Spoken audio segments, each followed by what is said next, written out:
Hi, my name's Marie, and this is my story. I had depression once before, when I was 20 at university. It was fairly short-lived, and I had some counselling afterwards, which helped me to recognise that this was in part the type of person I was, but also that my body was saying to me, "Stop, I'm not happy about this, and I'm going to stop you functioning until you do something about it." I took antidepressants for 6 months, which was quite a big thing for me, but relieving too that I knew I wouldn't have to depend on them forever. I was 33 when I was pregnant with my second child. My first, Molly, was in the midst of her terrible twos, and I was suffering the usual pregnancy things of fatigue, nausea, and symphysis pubis dysfunction. By week 15, I was finding it really mentally draining to look after Molly. My partner works shifts, so was not always around to help out with bedtime, and I was working in my usual job, which is also quite physically demanding, for 2.5 days a week. I ended up in tears for a few days in a row. I felt like my partner didn't realise how hard I was finding it, or didn't care. The baby starts kicking. I have my 20-week scan. Molly is frustrated that I can't do much with her. The SPD is pretty bad. She alternates between being a little monster and being really sweet. She takes me to bed for a rest when I'm tired. I feel so bad about all the times that she sees me crying. At 24 weeks, I chicken out of telling the midwife how miserable I feel at times. I was having a good day when I went. At 28 weeks, I tell her that I've been crying a lot. She explains that I should see the GP. As if you're depressed before birth, you're more likely to crash after birth, and if I feel like this now, I know I couldn't cope with a newborn and with feeling even worse on top. The midwife makes an appointment for me for the next day. I feel relieved. When I saw the GP, I felt a bit deflated. She didn't seem to have a clear idea what to do, or what services were available. I wanted to refer to the psychiatrist before prescribing anything. I get a call a few days later and she says she can prescribe me fluoxetine, but there are some withdrawal effects in the baby after birth, crying, restlessness, not feeding as well. I hate the thought that I would put my baby through that, but I feel that I don't have a chance of coping otherwise. My partner's surprised, I think, that I'm so upset about starting antidepressants and that I feel as bad as I do. I feel a mess. My midwife puts me under consultant care due to being on the antidepressants. I have an assessment in the psychiatric department at 36 weeks.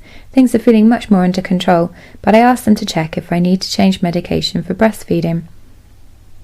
Thomas's birth didn't go exactly according to plan. My waters had broken at home 11 days before my due date, but as he wasn't in any hurry to make an appearance, I had to go in for an induction, which ended up as an emergency C-section. The whole thing was a bit of a blur. I was put under general anaesthetic and woke up in a morphine haze, with tubes all over the place and a beautiful boy next to me. I moved through the maternity department machine, from room to room, and eventually find someone to check about changing the antidepressants. Despite this being documented in my notes from the psychiatry appointment, it takes them a while to sort it out, and I changed to sertraline, which is the least risky for breastfeeding. Thomas does indeed display some of the withdrawal symptoms, but you'd probably find them not much worse than other newborns. Over the next year, things are up and down. Thankfully, Thomas is easier to breastfeed than Molly was, but the challenges of having 2 children were pretty huge. My medication dose was increased. I went back to work after a battle involving Unison, as my manager tried to bully me into changing my working days and the dose was increased again. I found the side effects kick in and slowed me down, so I felt like I couldn't work properly, couldn't keep focused, so I decreased the dose again. This didn't seem to work, so my only other option was to stop breastfeeding to try a different antidepressant. I wasn't keen on this, but eventually felt that this was what I would have to do. When Thomas was 20 months, I had a month of weaning off sertraline and starting citalopram. That was not a good time. Any doubts about whether I might be able to manage without the antidepressants were well and truly put to bed. I did not do well at all. Eventually, when the new medication was brought up to the right dose, things were okay again. I went on a mindfulness course which my NHS trust provided, and it was one of the best things I've ever done for my depression, being able to rid my head of 50 competing thoughts and worries. I wish I'd learned how to do this when I was 20.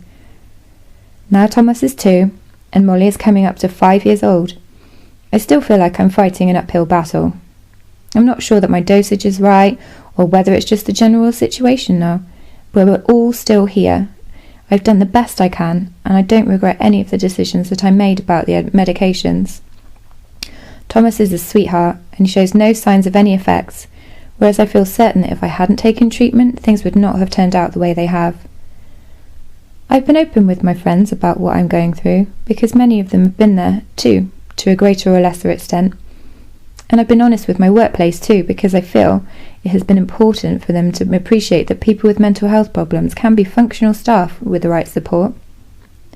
I don't mind talking about my experiences with other mums I meet at baby group or breastfeeding group. I think that sometimes when you've been there yourself, you can see it more clearly in others, and it helps to know that you're not alone, and it's not insurmountable.